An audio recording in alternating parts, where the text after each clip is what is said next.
Hello everyone. इस video को वो लोग बहुत ज़्यादा रिलेट कर पाएंगे जो लोग अभी मेरे साथ बैच में जुड़े हुए हैं, क्योंकि मैंने वही सारी चीज़ें इसमें कूट कूट के यूज़ की गई। आपको हर सेंटेंस में कुछ ना कुछ चीज़ मिलेगी जिससे आपका रिवीजन होगा या फिर जिससे आपको कुछ नई चीज़ सीखने को मिलेगी। तो जो लोग नए हैं वो भी ध्यान से देखिए, क्योंकि यहाँ पर आपको फिर नई चीज़ मिलने वाली हैं सीखने के लिए। और जो लोग अभी बैच में चल रहे हैं वो लोग अपना रिवीजन के पर्पज़ से आप इसको देखिएगा। और अगर आप लोग भी जो हमारे साथ नहीं जुड़े हो, अगर जुड़ना चाहते हो बैच में, तो आप मुझे व्हाट्सएप पर मैसेज कर सकते हो 7303324695 पर। तो चलिए पहले सेंटेंस से हम वीडियो को शुरू करते हैं। देखिए पहला यहाँ पर सेंटेंस है, तुम्हें यहाँ देखकर मैं बहुत खुश हूँ। तुम्हें यहाँ देखकर मैं बहुत खुश हूँ।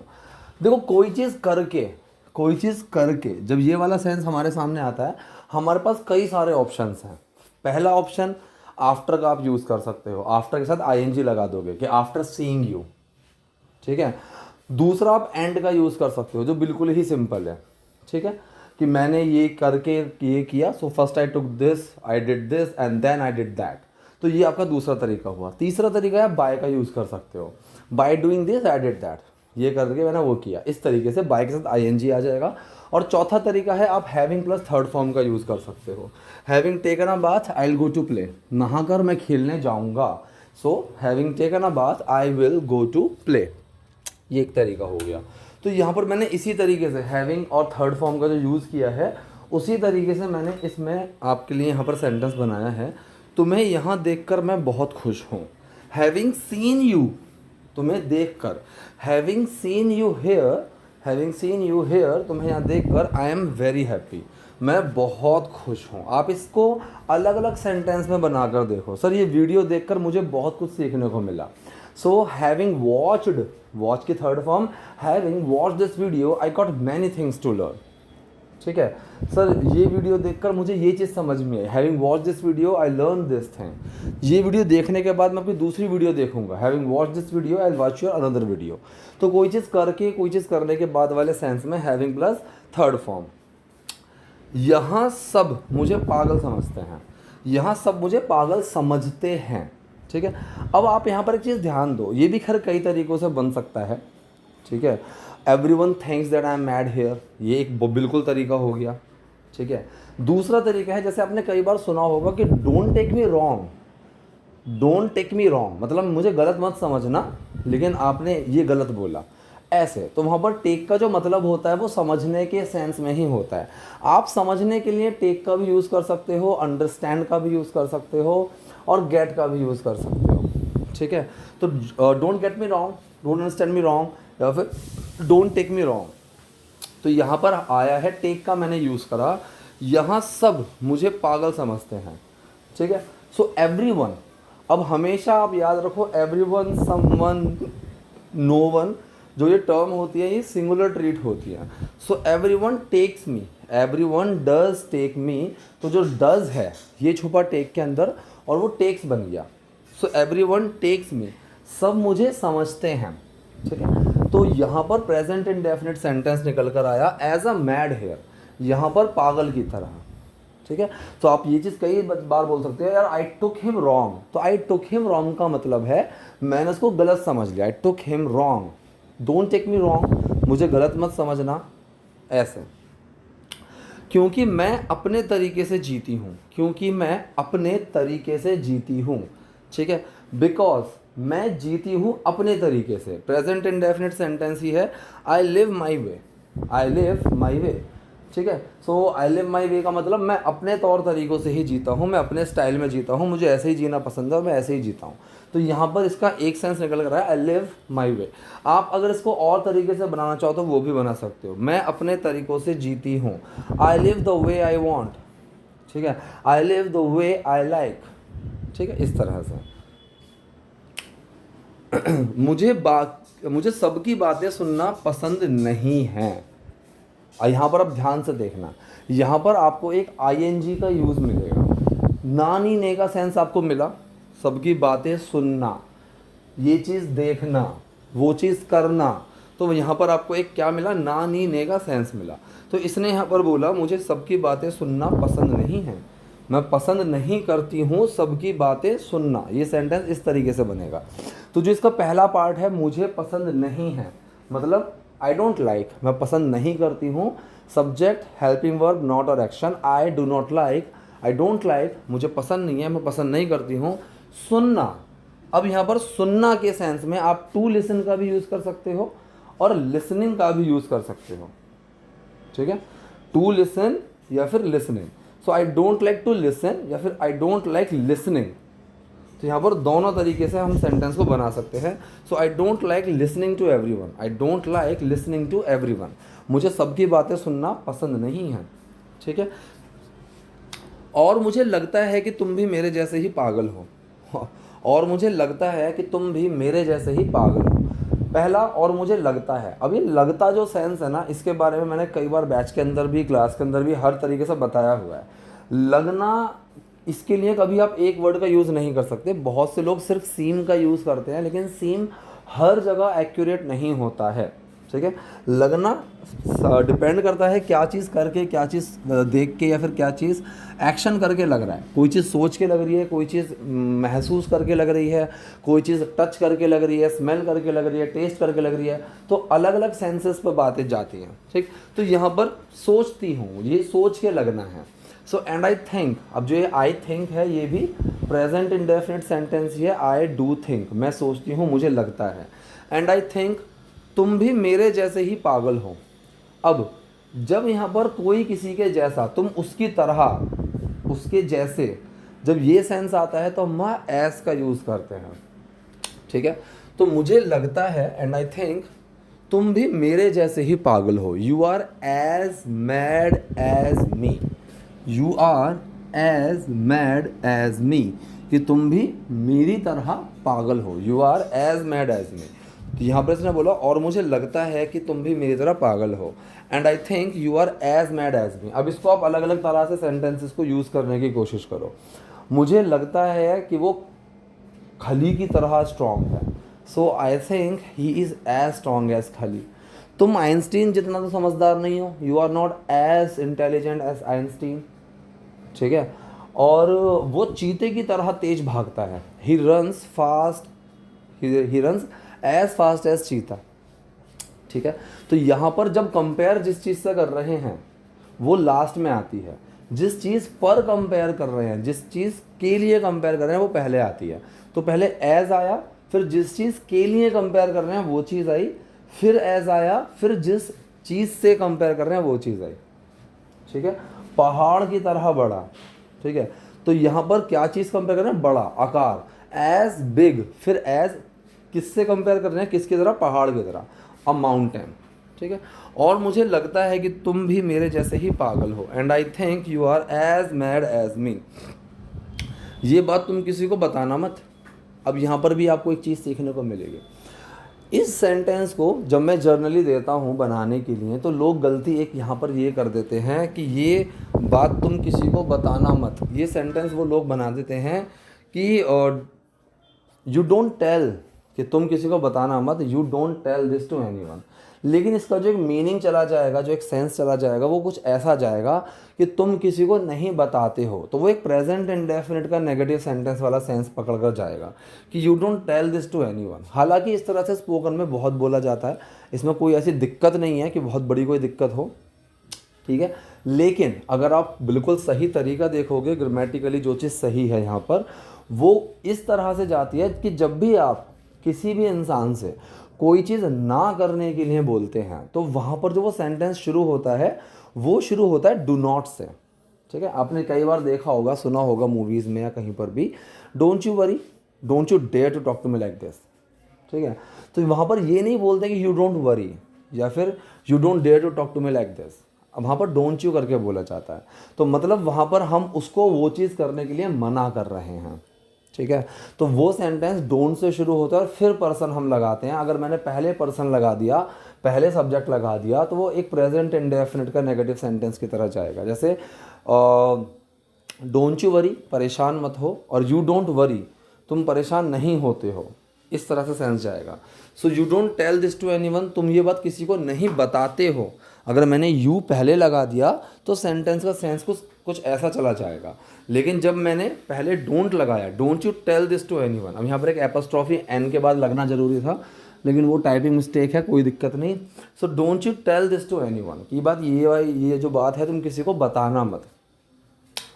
मुश्किल से ही मुझे किसी से बात करने का मौका मिलता है। यहाँ पर आप लोगों को दो चीज़ें सीखने को मिलेंगी, हार्डली, मुश्किल से, कभी कभार। तो इसमें आप इसको रेयरली भी बोल सकते हो, ओकेजनली। ओकेजनली का मतलब होता है किसी तीज त्यौहार पे, तो कभी कभार के लिए बोल देते हैं कि भाई मैं ओकेजनली ड्रिंक करता हूँ या फिर ओकेजनली कहीं घूमने चला जाता हूँ। लेकिन कायदे में ओकेजनली का जो मतलब आता है ना, वो किसी खास दिन पर ही आता है, कि मैं किसी खास दिन पर पार्टी वार्टी करता हूँ, खास दिन पर कोई ड्रिंक करता हूँ, तो वहाँ पर ओकेजनली का मतलब ये होता है। लेकिन लोगों ने कभी कभार वाले सेंस के लिए भी ओकेजनली वर्ड का यूज़ करना शुरू कर दिया है, which is not grammatically correct I think. ठीक है, तो यहाँ पर क्या हुआ, मुश्किल से ही मुझे किसी से बात करने का मौका मिलता है। हार्डली और हार्डली एवर, मुश्किल से ही कभी कभार, ऐसा एक सेंस चला जाएगा। मुझे किसी से बात करने का मौका मिलता है, मुझे कोई चीज़ मिलती है, मुझे कोई चांस मिलता है, तो वहाँ पर भी हम गेट टू का यूज़ करते हैं। ठीक है, so hardly present indefinite sentence ही है कि मिलता है। अब मिलने के लिए मैंने बताया है कि गेट का यूज़ करते हैं। अब यहाँ पर जो बात करने का जो नानी ने वाला सेंस है, हमने वहाँ पर टू लगा दिया। ठीक है, I hardly get to talk to anyone. ठीक है, तो गेट टू डू दिस करने, गेट टू डू, कोई चीज़ गेट टू डू करने का मतलब होता है वहाँ पर I don't get to do this, मुझे ये करने को नहीं मिलता। ठीक है, तो गेट टू के बारे में मैंने कई बार बताया भी है बैच के अंदर, कि जहाँ पर होता है इस तरीके का सेंस, जैसे कि मैं बोलूँ कि मेरा ये करना नहीं हो पाया, I did not get to do this, मैंने बहुत कोशिश करी बट आई, जो एक कुड नॉट वाला सेंस होता है, या फिर I was not able to का जो सेंस होता है, वो गेट टू लेकर चलता है अपने अंदर।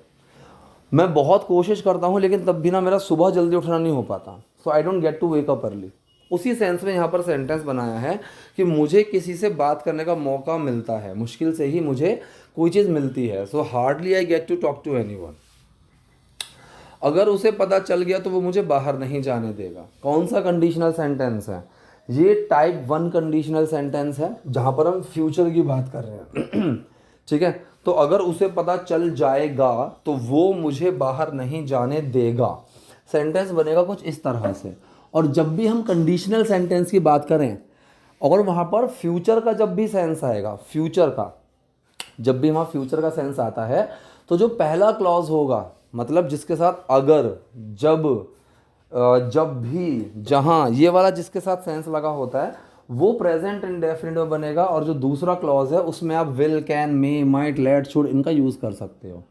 लेकिन आपको यहाँ पर ये चीज़ याद रखनी है कि इफ़, वैन, वेनेवर, जब, जहाँ, जैसे, इन सब का जब यूज़ हो गया, अगर का यूज़ हो गया, तो उस वाले पहले क्लॉज में जिसके साथ अगर वगर लग रहा है, उसमें कभी भी विल नहीं लगाएंगे, वो हमेशा आपका प्रेजेंट इंडेफिनिट में ही बनेगा। तो अगर उसे पता चल जाएगा, ये अगर मैं ऐसे भी लूँ कि फ्यूचर का सेंटेंस बनाकर भी लूँ, अगर उसे पता चल जाएगा तो बनेगा कैसे? अगर उसे पता चल जाता है बनेगा ये प्रेजेंट इंडेफिनिट वाले सेंस में। So if he gets to know, पता चलने के लिए कम टू नो या गेट टू नो का यूज़ करते हैं, ये तो आपको पता ही होगा। So if he gets to know, तो जो गेट है उसमें डज छुपा हुआ है, he does get to know. तो हाँ, यहाँ पर फॉर्मूला वही बना है, सब्जेक्ट, हेल्पिंग वर्ब, एक्शन। तो सब्जेक्ट आया he, helping verb I does, action आया गेट टू नो। तो जो डज है वो गेट के अंदर छुपा और गेट में एस लग गया। If he gets to know, अगर उसको पता चलता है, ही वोंट लेट मी गो, वो मुझे जाने नहीं देगा। ठीक है, तो वो मुझे बाहर नहीं जाने देगा, ही won't let me go out. तो जो बाहर वाला सेंस है उसके लिए यहाँ आउट लगा दिया, so he won't let me go out. ये कह रहा है मैं भला किसी को क्यों बताऊंगा। ठीक है, अब देखो ये जो चीज़ है ना कि मैं क्यों बताऊंगा किसी को, ठीक है, ये मुझे कैसे पता होगी, ठीक है, और मैं क्यों मारूंगा उसे, जो इस तरीके का सेंस आता है वहाँ पर हम वुड का यूज़ करते हैं। ठीक है, हालांकि जो ये सेंटेंस है, टिपिकली जो ये सेंटेंस है, यहाँ पर आप विल का भी यूज़ कर सकते हो, क्योंकि इस वाले टिपिकल सेंटेंस में फ्यूचर की बात हो रही है कि ये कह रही है कि बताना मत किसी को फ्यूचर में, तो यहाँ पर आप विल का यूज़ भी कर सकते हो।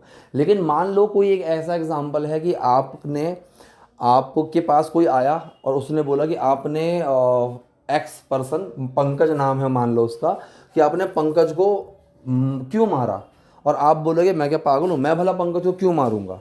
तो जब आपने ये सेंटेंस बोला कि भला मैं पंकज को क्यों मारूंगा, तो आप यहाँ पर फ्यूचर की बात नहीं कर रहे हो, आप यहाँ फ्यूचर की बात नहीं कर रहे हो, आप यहाँ पर गागी गे का यूज़ कर रहे हो, लेकिन उस चीज़ के लिए, उस सेंटेंस के लिए यूज़ कर रहे हो जो कि ऑलरेडी हो गई है। तो आप तब बोलो मैं क्यों मारूंगा उसको, तो वहाँ पर विल का यूज़ नहीं होगा, वहाँ वुड का यूज़ होता है कि why would I beat him, why would I hit him, इस तरह से। या फिर जैसे मैं बोलूँ कि यार कल पंकज क्यों नहीं आया था, और आप बोलो मुझसे क्या पूछ रहे हो, मुझे कैसे पता होगी, तो मुझे कैसे पता होगा, how would I know this, how would I know this, ठीक है। तो ऐसे सेंटेंसेस में, ठीक। अब जैसे मैं आपसे कोई ऐसा सवाल पूछ लूँ जो मैंने सिखाया ही नहीं है क्लास में, और फिर मैं आपसे बोलूँ कि सर इसका जवाब बताओ, आपने बोला सब जब आपने पढ़ाया ही नहीं है, so how would we know this, हमें कैसे पता होगी, ठीक है।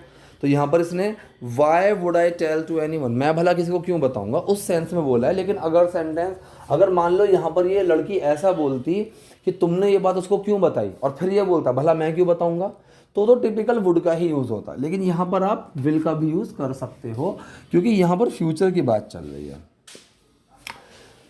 कहीं मैं तुमसे बात करने का मौका ना खो दूँ, ठीक है। कहीं ऐसा ना हो कि मैं भी ना आऊँ, कहीं ऐसा ना हो कि वो तुम्हें मारे, ठीक है।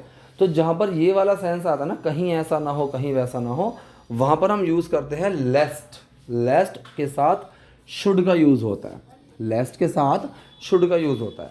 So lest I should lose the chance to talk to you, lest I should not come there, कहीं ऐसा ना हो मैं भी ना आऊँ वहाँ, ठीक है।